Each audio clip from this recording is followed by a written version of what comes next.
Meu nome é Chelsea Norton e tenho 39 anos. Há 22 anos, meus pais me expulsaram de casa, no segundo ano do ensino médio, por estar grávida. Me chamaram de fracasso e bateram a porta na minha cara. Hoje, eles apareceram na porta da minha casa, em Austin, batendo como se fossem donos do lugar e exigindo: deixe-nos ver a criança, nosso neto. Eu abri a porta, minha mão firme apesar da raiva fervendo dentro de mim, e lancei sobre eles a verdade que jamais esperariam ouvir. Que criança? Do que vocês estão falando? O rosto deles empalideceu, os olhos arregalados de choque enquanto as palavras pairavam no ar como um tapa merecido. Mas aquilo era só o início. Passei esses 22 anos construindo algo que eles jamais poderiam alcançar, esperando por este momento para acender o plano que desmontaria tudo o que eles mais prezavam. Eles pensaram que me processar me obrigaria a ceder, alegando direitos sobre um legado que haviam abandonado. Errado. O que aconteceu depois expôs a ganância deles, virou os aliados contra eles e os deixou implorando por misericórdia a misericórdia que não teriam. Se você já sonhou com a vingança perfeita contra quem te traiu, continue por aqui. Você não vai acreditar como isso termina. Antes de começarmos, se esse tipo de justiça mexe com você, curta o vídeo e se inscreva para mais histórias que entregam justiça. Deixe nos comentários de onde você está assistindo e que horas são aí. Vamos ver até onde essa história chega. Aquele momento na porta reabriu feridas que eu já tinha selado há muito tempo. O golpe mais profundo veio da traição dos meus pais, Patrick Norton e Andrea Norton. Lembro dos rostos deles se contorcendo de desgosto quando mostrei o teste de gravidez na sala da nossa casa em Austin. O ar pesado de julgamento. Você não é mais nossa filha, meu pai disse, com a voz fria, ajustando o relógio como se eu fosse um negócio que deu errado. Seus olhos evitavam os meus, como se eu fosse invisível. Minha mãe não gritou, apenas olhou para as unhas enquanto dizia: esperávamos mais de você, não esse desastre que mancha nosso nome. As palavras dela cortaram mais fundo do que qualquer grito poderia. Eles me deram 10 minutos para arrumar minhas coisas, virando a foto da família de cabeça para baixo como se estivessem me apagando da existência. O clique da moldura contra a lareira ecoando como um veredito final. Agarrei roupas, alguns dólares das minhas economias e o colar que eu havia escondido. A porta se fechou atrás de mim com definitude, deixando-me sozinha na noite do Texas. Veio em seguida o abandono de Derek Sloan. O garoto que sussurrara promessas sob as estrelas no baile do ensino médio, a mão dele na minha cintura parecendo eterno. Então, estou fora, ele disse quando contei pela primeira vez ao telefone, a voz firme no começo. Mas, dias depois, o número dele estava bloqueado. Os advogados dos pais dele mandaram uma carta negando tudo e ameaçando ação legal se eu o contatasse novamente. O futuro dele na faculdade importava mais que o nosso, deixando-me só com o medo crescendo por dentro. O silêncio dele uma traição que queimou porque ele tinha sido minha fuga de casa. As ruas de Austin viraram meu pesadelo. Dormindo em bancos no Zilker Park, racionando as lágrimas para poupar forças, o ar úmido colando-se à pele enquanto eu desviava dos olhares dos passantes. Cada rejeição alimentava o fogo, do desprezo dos meus pais que arrancou minha identidade, a covardia de Derek que me deixou vulnerável. Isso me ensinou que a confiança é frágil e que as pessoas podem te descartar como lixo bem ali, naquele banco frio. Quando o amanhecer chegou ao parque, jurei que os faria pagar. Não com uma raiva que consome, mas com algo mais inteligente, virar a ganância deles contra eles, um passo calculado de cada vez. Foi então que apareceu Kayla Rhodes, uma viúva na casa dos 70, passeando com seu cachorro velho ao amanhecer, o casaco de cachemira em contraste com minha jaqueta esfarrapada, os olhos afiados e ao mesmo tempo gentis quando me viu encolhida. Você tá congelando aqui fora, querida, disse ela, o sotaque texano aquecendo as palavras, vendo através das minhas mentiras de que eu estava bem enquanto eu tentava dispensá-la. Ela sentou-se comigo enquanto eu desabava, segurando-me como se eu importasse. A mão dela nas minhas costas, firme quando tudo mais tremia, e então ofereceu: venha tomar café comigo e com o Max, sem perguntas. O carro dela cheirava a lavanda. A viagem até a espaçosa casa dela, no centro de Austin, pareceu uma fuga do abismo. Os bancos aquecidos descongelando meu corpo entorpecido. Kayla não só me deu abrigo num dos quartos vagos de um de seus hotéis, ela virou minha mentora. Entre goles de café da manhã, me ensinou a sobreviver e a arquitetar uma vingança inteligente, dizendo: construa-se tão forte que eles vão se arrepender de ter feito você sair. Use as fraquezas deles como ferramentas. De hostes na rede de hotéis dela a aprender controle de estoque, escalonamento de horários e margem de lucro em seu escritório, ela me mostrou como transformar dor em poder. As lições de negócios mascaravam ensinamentos mais profundos sobre paciência e retribuição, me preparando para o dia em que eles voltariam rastejando. Investigadores dela já fuçavam a vida deles, sem que eu soubesse. As lições de Kayla tornaram-se minha base. Ela me colocou para começar como recepcionista em um de seus hotéis no centro de Austin, ensinando-me a ler o rosto dos hóspedes em busca de fraquezas e a transformar reclamações em fidelidade com um charme calculado. As mãos dela gesticulavam enquanto explicava o poder de um sorriso no momento certo. Absorvi cada detalhe desde gerenciar turnos até identificar vazamentos de lucro não apenas para sobreviver, mas para criar um escudo inquebrável contra qualquer um que tentasse me ferir. Cada turno me ensinava resiliência diante de clientes exigentes. As sessões no escritório iam além dos negócios, reforçando a paciência como chave para superar inimigos. A voz de Kayla era firme enquanto compartilhava histórias de como havia superado rivais no mundo da hotelaria.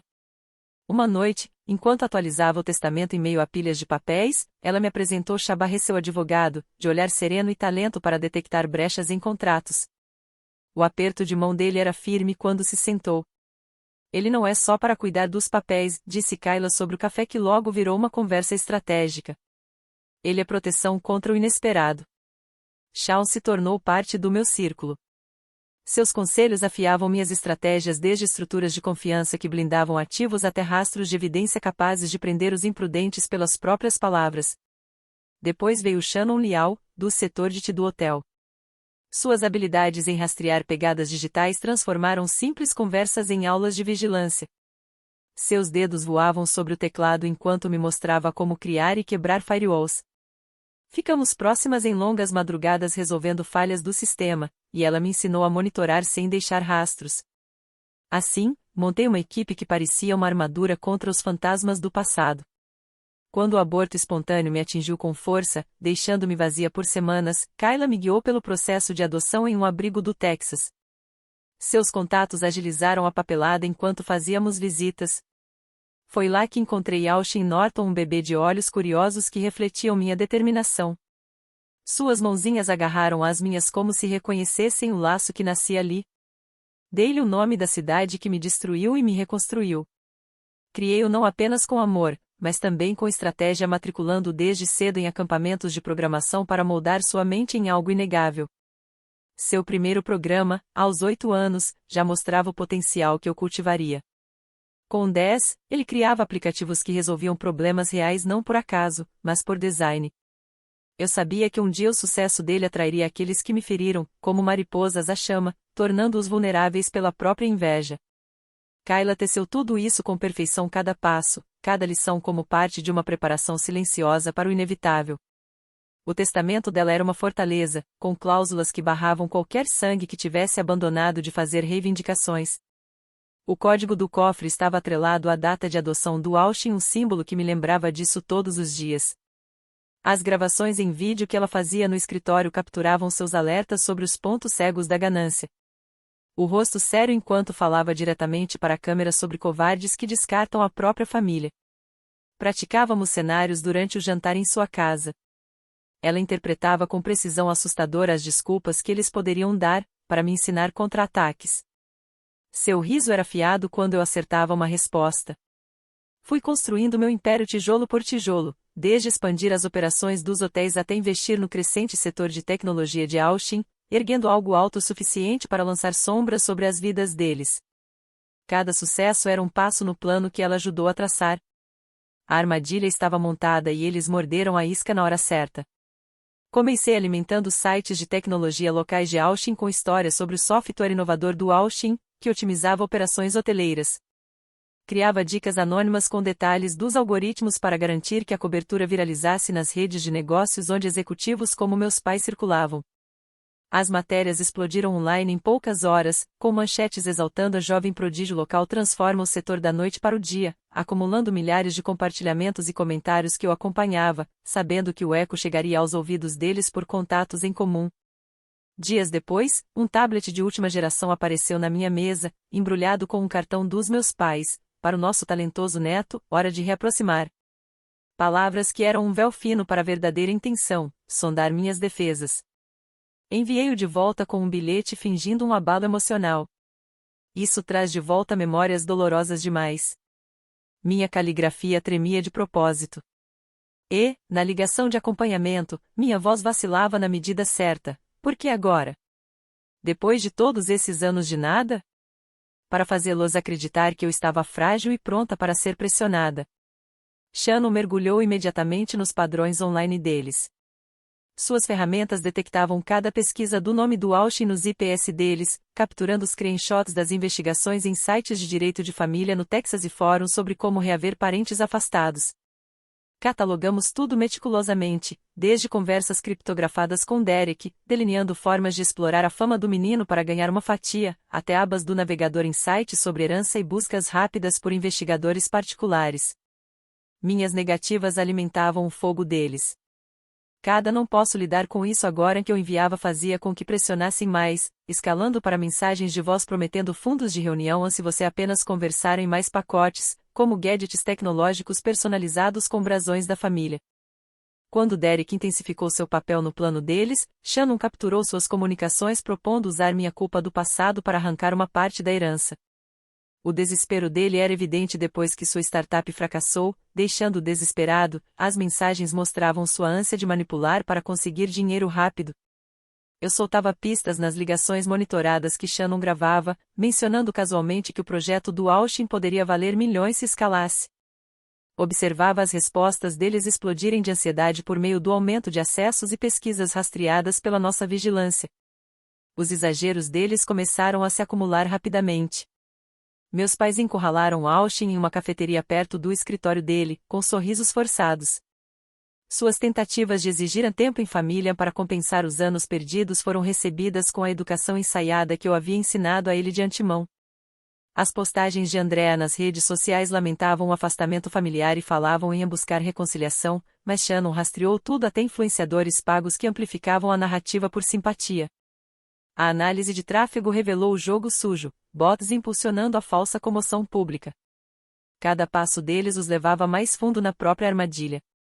A crescente agressividade era o sinal claro de que estavam prontos para a queda. Seus e-mails descuidados e ligações impulsivas me forneceram toda a munição necessária para selar o destino deles. A desespero virou minha alavanca. Comecei a semear desconfiança plantando e-mails anônimos por meio das contas inalcançáveis de Shannon.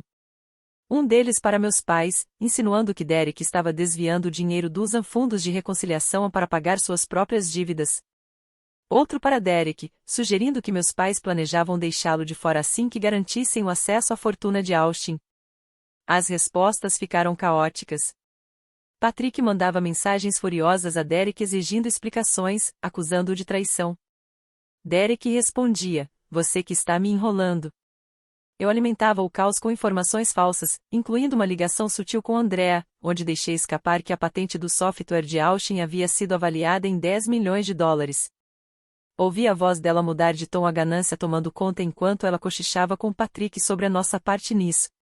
Shannon preparou gravadores de chamadas para capturar cada palavra. Logo, as ameaças começaram a escalar de "você nos deve acesso à família para vamos processar pelo que é nosso se continuar nos evitando." As mensagens de voz de Derek ficaram mais ousadas, o tom viscoso enquanto pressionava. "Pense no futuro do Austin, Chelsea.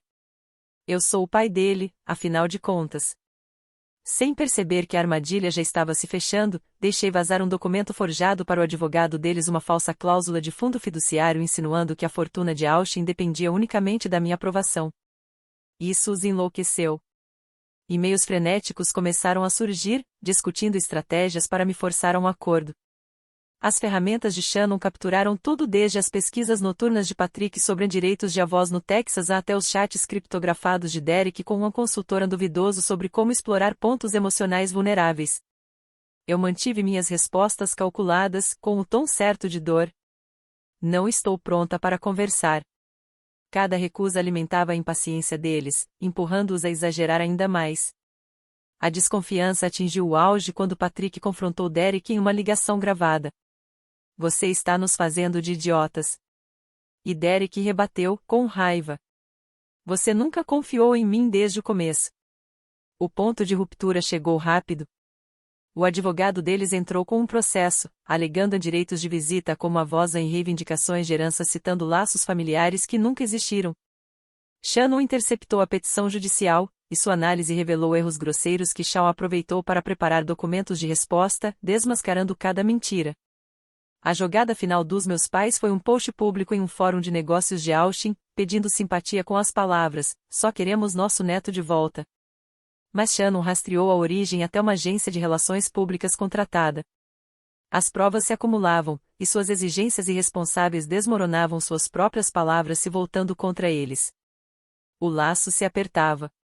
O palco estava montado, e a queda começou. Na conferência Austin Tech Summit, lotada de líderes da indústria e câmeras, Austin subiu ao palco para seu discurso principal. Vestia um blazer elegante e não um terno, sinalizando que seguia seu próprio caminho. Eu havia orientado a começar de forma ampla, falando sobre lealdade acima do sangue, preparando o tom enquanto os olhares se fixavam na mesa da primeira fila, onde estavam meus pais Patrick Norton e Andrea Norton ao lado de Derek. Suas aparências impecáveis escondiam a ganância que eu havia provocado. De repente, a tela atrás de Austin ganhou vida com um vídeo de Kyla. Seu rosto impunha silêncio enquanto ela declarava: "Família é quem permanece ao seu lado, não quem te reivindica quando você começa a brilhar." A plateia se inclinou para a frente. Os sorrisos dos meus pais se endureceram quando Kyla completou: "Covardes que descartam os seus." As palavras dela atingiam em cheio aqueles que haviam me abandonado. Em seguida, veio o golpe jurídico. Shaw subiu ao púlpito com uma pasta nas mãos, a voz firme e técnica, enquanto projetava na tela o documento assinado por eles há 22 anos. "Nós, Patrick Norton e Andrea Norton, renunciamos a todos os direitos sobre Chelsea Norton e qualquer descendente, nascido ou não nascido." Um murmúrio de espanto percorreu o salão. Celulares se ergueram, registrando as assinaturas inegáveis e condenatórias. Então surgiram os e-mails, interceptados por Shannon, projetados na tela, as mensagens mostrando o plano para explorar a fama de Austin e as tentativas de Derek de manipular minha culpa em troca de milhões. As próprias palavras deles revelando a conspiração. O golpe final veio da minha voz calma, mas cortante. Eu me levantei, encarei-os e disse: "Vocês exigiram meu filho, mas nunca houve um filho biológico. Vocês me levaram a um aborto com a crueldade de vocês. Austin é meu filho adotivo, não é do sangue de vocês." O silêncio que se seguiu foi absoluto, o som de um império de mentiras finalmente desabando.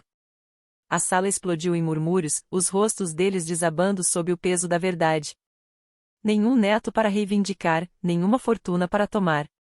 A segurança avançou quando Shaw anunciou as ordens de restrição de emergência entregues ali mesmo a Patrick, Andrea e Derek, proibindo qualquer contato. A humilhação deles foi transmitida ao vivo nas redes do setor de tecnologia de Austin. Eu os observei sendo escoltados para fora, cabeças baixas sob o julgamento da multidão. Minha satisfação foi fria e absoluta, o império de mentiras deles havia ruído diante do mundo. Mas a queda deles era apenas o começo. As consequências do Austin Tech Summit se espalharam como fogo em capim seco pelas redes locais. Clipes de Patrick Norton e Andrea Norton sendo escoltados por seguranças, com as cabeças abaixadas, acumularam milhões de visualizações no Twitter em poucos dias. A pequena empresa imobiliária deles perdeu 3 contratos importantes da noite para o dia. Clientes citaram o risco reputacional enquanto o vídeo viralizava sob hashtags que denunciavam a ganância da família. Na semana seguinte, o conselho da empresa destituiu Patrick do cargo de presidente. Décadas de conexões se romperam à medida que antigos parceiros se afastavam do escândalo. Eles venderam sua casa em Austin com prejuízo, um rancho modesto comparado ao luxo que ostentavam antes, e se mudaram para um apartamento apertado em Scottsdale. O círculo social encolheu rapidamente, enquanto vizinhos cochichavam sobre a desgraça deles. O destino de Derek foi ainda pior. Seus e-mails para meus pais foram rastreados por contatos de Shannon em uma empresa de contabilidade local, que alertou o IRS sobre contas secretas em paraísos fiscais. A Auditoria Federal o atingiu em cheio, revelando $500 mil em impostos não pagos e resultando em acusações que podiam levá-lo a até 3 anos de prisão. Eu não ofereci clemência. Meu silêncio foi uma escolha calculada enquanto o mundo deles desmoronava. Os pedidos de mediação foram ignorados, e Shaw garantiu que todas as ações judiciais contra o testamento de Kayla fossem rejeitadas em tribunal. A vingança se transformou em legado. Lancei o Kayla Rhodes Foundation for Young Women, financiado com $1 milhão de seu espólio, uma instituição voltada a ajudar mães solteiras no Texas com moradia e treinamento profissional. No evento de inauguração, cercada por rostos gratos, virei-me para Shaw, tirei um anel do bolso e perguntei, com a voz firme: quer tornar esta família oficial? O sorriso dele se alargou ao aceitar, e Austin vibrou ao nosso lado. A primeira bolsa da fundação foi concedida a uma jovem programadora de 19 anos, com um filho pequeno no colo, os olhos brilhando com a esperança que eu um dia perdi. Vingança servida fria é a mais doce. Uma lição gravada no meu íntimo: você se protege construindo uma vida tão forte que ofusca aqueles que tentaram te destruir.